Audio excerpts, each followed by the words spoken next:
cómo se vive la teleeducación en este momento en Australia y ya te contaremos cómo se vive acá, porque también tenemos a nuestra nietecita metida en teleeducación, a tu sobrinita. Claro. Bueno, gracias por la invitación a estos programas semanales. Me gustaría empezar explicando que obviamente los antecedentes más comunes que todos ya sabemos que es el teletrabajo y el teleestudio o estudio a distancia se han vuelto algo muy normal, muy normalizado. Y es interesante ver la percepción que había acerca de esto antes y después. Porque no es algo nuevo, no es una tecnología que recién apareció durante esta pandemia. De hecho, fue algo que ya se había desarrollado antes. Había gente que hacía estudios parciales o a distancia porque tenían que trabajar a tiempo completo. Y pues ahora se ha vuelto creo que una razón por la cual ya nadie puede excluirse, todo el mundo tiene que hacerlo y ya no hay una forma de segregación o discriminación a esto, porque antes se decía que las personas vagas eran las que estudiaban a distancia porque no querían atender a las clases o no querían ir a la universidad y les salía más barato. Pero hoy en día los cursos electrónicos son todo y tienen que validarse con la misma importancia que tuviera como si fueras a clases presenciales. Es más, las clases presenciales se las transfirió a teleestudio y vamos a ver cómo va a ser el futuro, porque a la larga la industria de la educación sacaba provecho de eso, de que si tú ibas a clases presenciales tenías que pagar más dinero, pero ahora ya no estás utilizando la infraestructura, ni los edificios, ni las bibliotecas, ni siquiera los edificios de laboratorio para los estudios de ninguna rama, y entonces deberían proveer de descuentos a los estudiantes. Es una de las grandes batallas que se está teniendo ahorita. En el caso tuyo, cuando tú ibas a clases, ¿era obligatorio ir a clases o podías bajar la clase ya grabada o era, era intrascendente ir a clases? ¿Podías ir o no ir? Bueno, es interesante cómo esta pandemia está jugando con toda la legislación bueno, en este caso, de migración, por ejemplo, porque cuando yo vine a Australia en el 2013, las visas te restringen y te dicen, usted tiene que ir a clases y usted tiene que tener un reporte de asistencia. Si usted falta 3 veces, su visa va a ser cancelada. Y te mandaban reportes en los que te decían, usted no ha atendido a sus clases, usted va a ser deportado. O sea, tenías la obligación de tener que ir a clases sí o sí, o que alguien falsifique tu firma o pretenda que eres tú, lo que tú quieras llamarlo. Pero hoy en día es muy difícil. ¿Por qué? Porque bueno, no puedes ir al edificio primero. Nadie sabe quién es el estudiante, ni cómo se ve, ni cuál es la cuenta de usuario. Hay gente que, por ejemplo, si tú entras con tu celular, el nombre del celular va a salir en vez del nombre del estudiante, entonces sale Galaxy en vez de Carlos Pérez, por decirte. ¿Y cómo tomas asistencia si no sabes quién es quién? Entonces en eso ya no hay la obligación de ir a clases, ya no pueden deportarte si vas o no vas. Y parece que el gobierno está tratando de adaptarse a nuevas políticas en las que, por ejemplo, te dicen, usted tiene este correo de la universidad y usted tiene que entrar con este correo que tiene código único y a la hora a la que es, porque si no se le toma asistencia, pues se le tiene que cancelar su visa, porque hay gente que como yo estamos acá atrapados básicamente con visas temporales y estas visas temporales tienen limitaciones y una de esas limitaciones es que usted tiene que hacer el propósito de su visa temporal. Por ejemplo, si es visa de estudios, usted tiene que estudiar y si no viene a estudiar, entonces vaya para su casa, pero, pero uno sigue metido en el curso, entonces no nos forzan ni nos repatrian porque estamos aquí para lo que vinimos, para estudiar. Si nos tocó quedarnos aquí, ni modo. ¿Para ti te resulta más fácil estudiar a distancia o en forma presencial? En lo personal creo que, bueno, tal vez porque yo me crié en una era diferente. A mí se me hace muy difícil coger un libro y leer. Esto va a sonar terrible, pero para mí es mucho más atractivo leer en una pantalla. Puedo leer más rápido, puedo leer las cosas importantes, puedo meterme más información y yo sé que el filtro de luz azul te mantiene despierto por mayor tiempo y dicen que es la causa de insomnio, pero para mí es mucho más motivante estudiar a través de una pantalla que ir a las clases. Suena un poco antisocial, pero es que hay veces como que vas a perder el tiempo. El profesor no está haciendo lo suyo, llega atrasado, no sabe de qué está hablando. La información que el profesor te está dando, tú la puedes buscar en internet y encontrar y leerla más rápido y te ahorras tiempo. Y hay esto de la tecnología en la que quieres avanzar más rápido. Entonces, las cosas tienen que ser así. Por ejemplo, yo, en vez de conectarme a mis clases en esta silla, mano al pecho y qué culpa. Debería sentirme culpable, pero no me siento culpable. Yo no voy a mis clases porque es una pérdida de tiempo escuchar cómo la profesora está ahí debatiendo con uno o dos chicos y tiene 100 estudiantes a la vez en línea y se pasa dándole vueltas al mismo asunto y hay gente que ya está más avanzada en esto.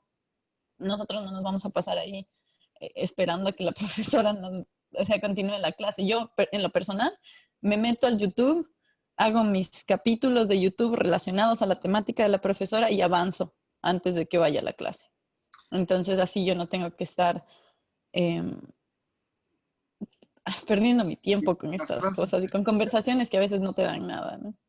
y en las clases presenciales también se puede decir que los otros compañeros te pueden distraer, te pueden incomodar o es ventajoso que otra persona le pregunte alguna cosa al profesor y te saque, o, o es también una cosa intimidante, ¿no? El profesor se ensaña con uno, dos o tres estudiantes y les comienza a hacer un interrogatorio como si estuviera delante de una corte marcial o estuviera en un interrogatorio como preso militar en un cautiverio.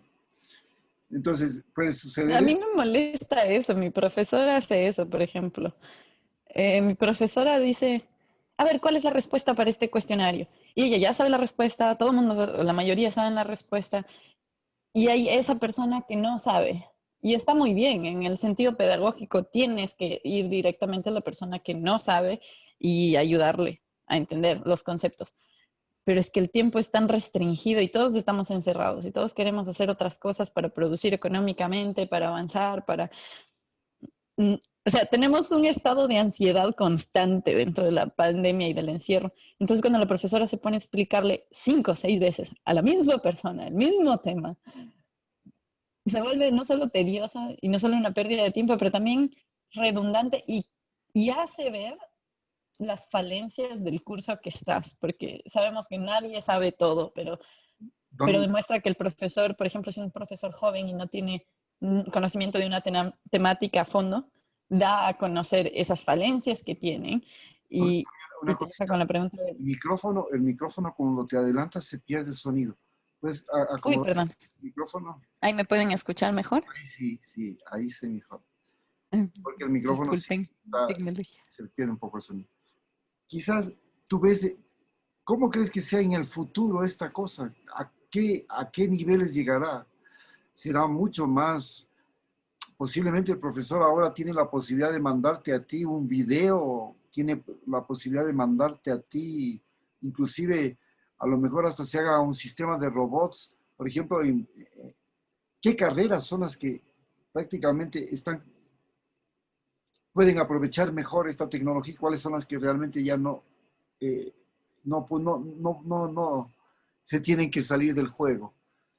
No, tienen que ser presenciales o de no nada. ¿Cuáles son las que son presenciales o de no nada y cuáles son las que ya prácticamente hacerlo presencial es una cosa inútil? A tu criterio, después de tu experiencia.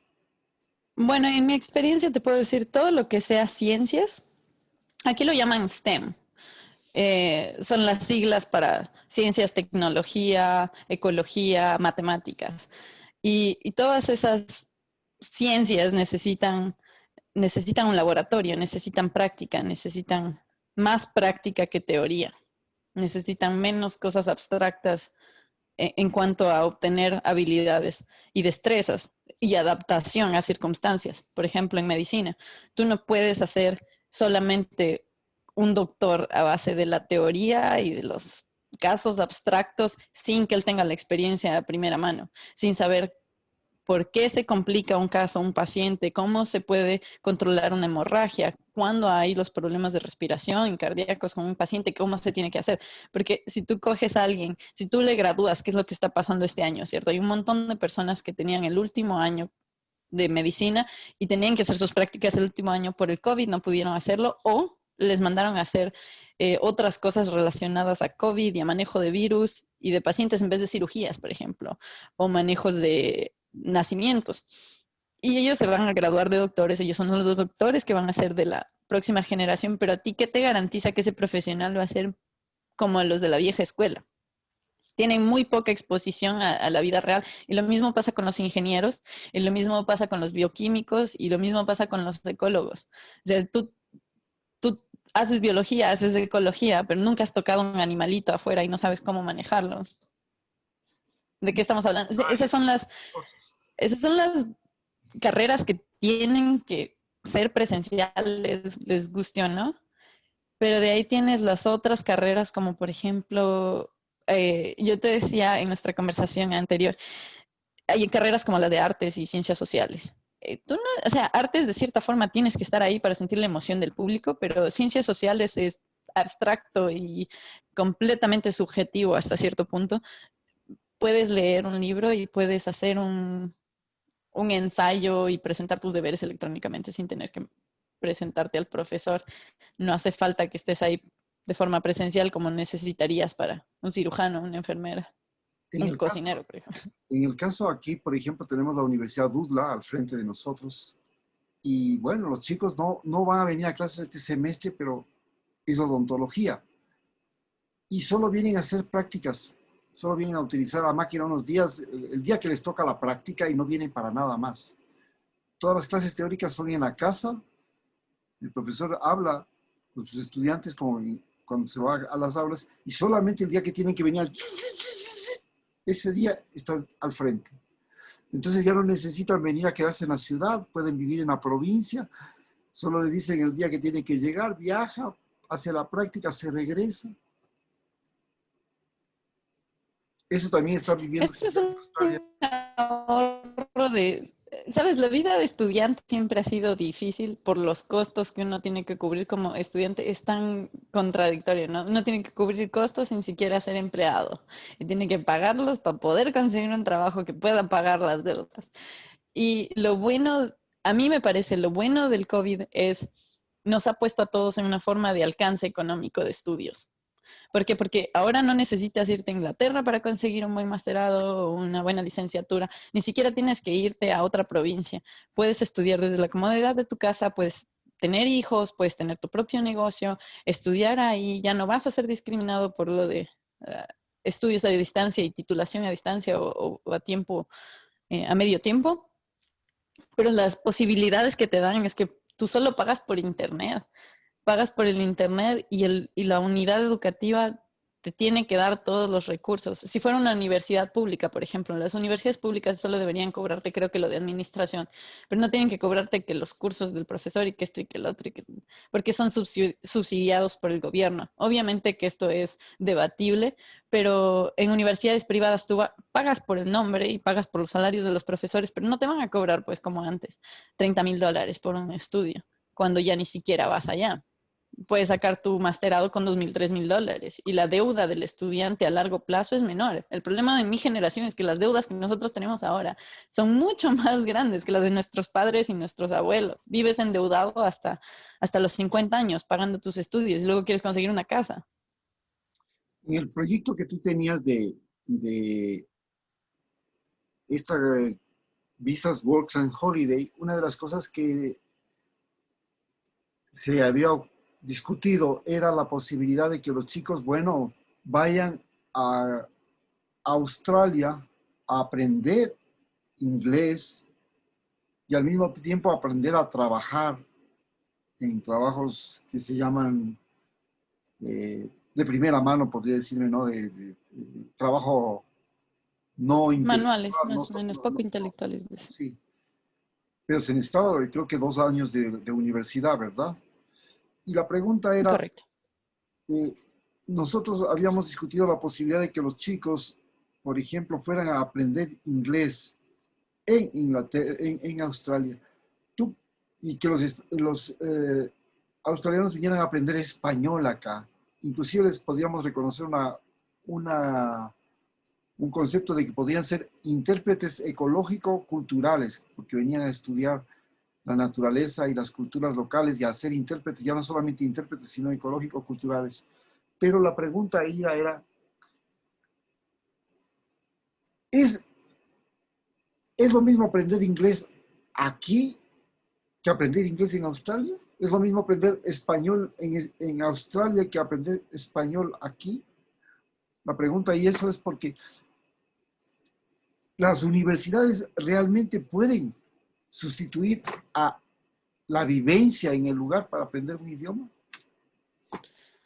Bueno, eso vendría a la parte de las ciencias sociales, ¿no? La lingüística, la lengua, el acoplamiento cultural, pero en esas cosas obviamente nunca va a haber reemplazo. No va a ser lo mismo aprender inglés en Ecuador que aprender inglés en Australia. ¿Por qué? Porque el nivel de adaptación es mucho más rápido. No es lo mismo estar en un ambiente. Por eso mismo los doctores tienen que ser expuestos, porque el nivel de adaptación es más rápido. En eso podríamos comparar también a las lenguas, pero es un caso muy puntual, porque inclusive con el factor de las lenguas, ahora que ya no se puede viajar, tú, sin embargo, puedes conocer gente en línea que vive en Francia y habla francés y no sabe nada de español y practicar. Es más, yo vivía con una chica coreana que ella estaba aquí en Australia para aprender inglés, pero por lo del COVID no podía conocer gente, no podía salir, no podía hablar con nadie, excepto creo que con el tiendero, el mercadero, los compañeros de casa nada más. Y ayudaba, pero no ayudaba mucho porque vivíamos con coreanos, hablaban más coreano que inglés en la casa. Y ella lo que hacía era, se metía en las páginas de chat del internet y conseguía gente ahí y ahí conversaba con los nativos hablantes. Entonces, creo que sí hay formas de adaptación en la que se puede sustituir. Nunca va a ser la misma experiencia enriquecedora, pero a este punto vemos que la tecnología puede reemplazar prácticamente todo. Hay ciertas carreras que van a desaparecer completamente, como por ejemplo antes había lo de taquigrafía y las secretarias y demás. Ahora ya todo se está comenzando a automatizar, ya ni siquiera los centros de llamadas al cliente. Ahora en la pandemia quieren ahorrar todo lo que pueden en dinero. Los primeros a los que los despiden son los menos necesitados, y los menos necesarios para la empresa son los que pueden ser reemplazados con la contestadora automática. ¿Para qué voy a tener gente ahí pagándole salario? Me sale la mano de obra demasiado cara.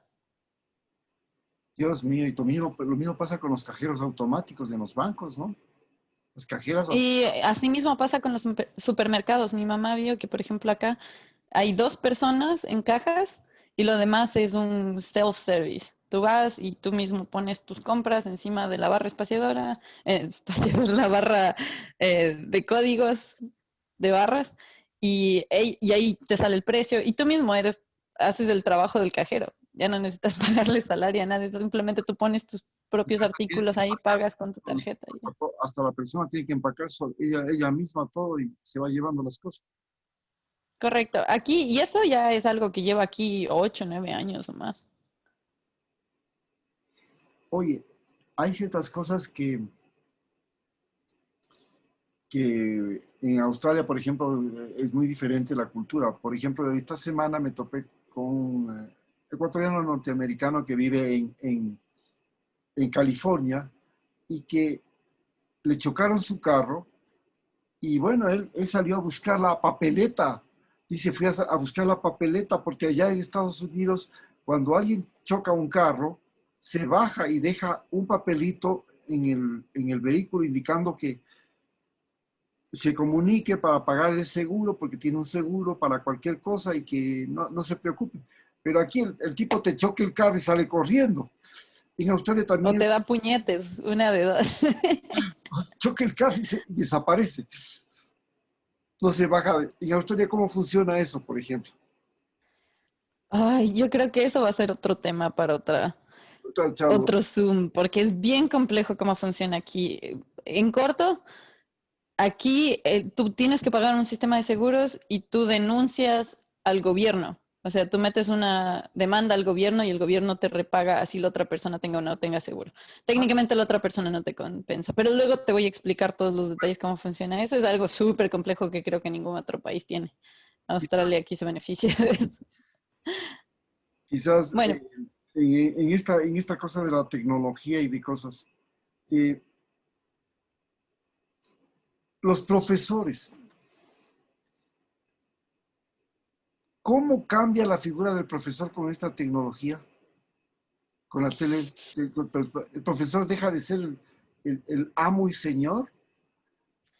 Ahora, ¿quién no, es el el profesor? profesor sigue siendo amo y señor por lo pronto. Es que algo así como los de los periodistas de los noticieros. Tienen un micrófono y no tienen nadie que les cuestione. Antes, cuando tenías la clase, había alguien que levantaba la mano y les decía, usted está equivocado, sabe que yo conozco esto acerca de esto, o usted se olvidó esta otra cosa. Y de cierta forma se humillaba al profesor o creaba un debate o daba algo de interés, pero ahora ya no tienes esa persona que participa en medio, dependiendo, porque como ahora el profesor tiene el poder dictatorial de que puede callar todos los micrófonos de todos los estudiantes y no permitir preguntas, a menos de que él decida que quiere permitir preguntas. ¿A quién quiere darle la... Nadie le puede Y interrumpir. escoge a unos dos o tres exactamente. Y de ahí dicen, mándeme correos, pero imagínate, es un profesor para, como te digo, en mi caso, les pidieron un montón de profesores. Somos 100 alumnos y un profesor. A 100 alumnos, digamos que todo el mundo tuviera una pregunta. Son 100 correos electrónicos. ¿Cuándo crees que te va a responder si tú eres el número 100? Es casi imposible. Pero para concluir rápidamente con esto, porque tengo que regresar al trabajo, eh, yo creo que lo de los profesores, hay universidades como la Universidad de Oxford y el Instituto Tecnológico de Massachusetts que están replicando eh, estos humanoides, estos androids, que imitan a los profesores y están disponibles 24/7. Entonces, de esa forma, lo que ellos hacen es, si tú estás trabajando a medianoche en un trabajo y tienes una pregunta, justo en ese momento tú puedes entrar a esta persona cyber robot y preguntarle cómo resuelvo este problema. Y el robot te da los recursos, te da videos, te da ejemplos, te explica y se adapta a tu forma de aprendizaje también basado en cómo estuviste desempeñándote. Entonces llega un punto en el que los profesores también van a ser reemplazados por formas robóticas. Una última preguntita. ¿Qué estudiantes sí van a tener la posibilidad de recibir becas para ir a estudiar en Australia, por ejemplo? Y para cuáles ya prácticamente se acabó la película, vayan a estudiar en Ecuador, allá les mandaremos la información y les daremos el certificado nada más. Esa pregunta sí está dura porque no quiero ser pesimista, al contrario quiero ser realista porque trabajo en migración y trabajo haciendo visas de estudiantes, sobre todo. Ahorita hay una migración increíble, va a haber una crisis humanitaria ahorita con esta depresión que vamos a entrar y va a ser de movimiento global. Y las becas no creo que vayan a existir ya más. Van a estar reducidas en no sé qué porcentaje, pero por decirte, en el mejor de los casos, el 50% va a desaparecer, en lo mínimo, el 50%. Y la razón es no solamente el COVID, sino también por el sector de educación da mucho dinero, genera mucho dinero en las economías desarrolladas. Los países desarrollados necesitan estudiantes internacionales sí o sí, porque son los únicos que se endeudan hasta las patas para poder estudiar y, y los únicos que pagan sobreprecios y están dispuestos a pasar por ese sufrimiento para poder conseguir sus títulos. Y Australia no es la excepción. Australia más vale tiene muy pocas becas disponibles para latinos, por ejemplo. Bueno, también por la proximidad diplomática que tiene con la región del sudeste asiático, África y Europa. Tiene más oportunidades para ellos que para Latinoamérica. Pero no van a, ahora lo que te están dando en las bases de postulación, dicen, usted tiene que ser residente permanente de Australia. Para ser residente permanente tienes que ser profesional. Tienes que ser un profesional con años de experiencia, no un pelagato que no tiene experiencia en nada. Difícil, ¿no? En Estados Unidos también, Donald Trump quiso mandar sacando a todos los estudiantes extranjeros. Las universidades protestaron, pero creo que ya les han dicho, ya no vamos a recibir nada más. Bueno, se nos fue el volumen, se nos fue el sonido. Bueno, y ahora sí, terminamos con esta entrevista y estamos muy agradecidos a, a Doménica por su charla. Estamos muy felices. Quería hacer de acuerdo a Doménica que la próxima semana estaremos en este mismo Vaticanal y esta misma Vati hora. Un abrazo y muchos besos.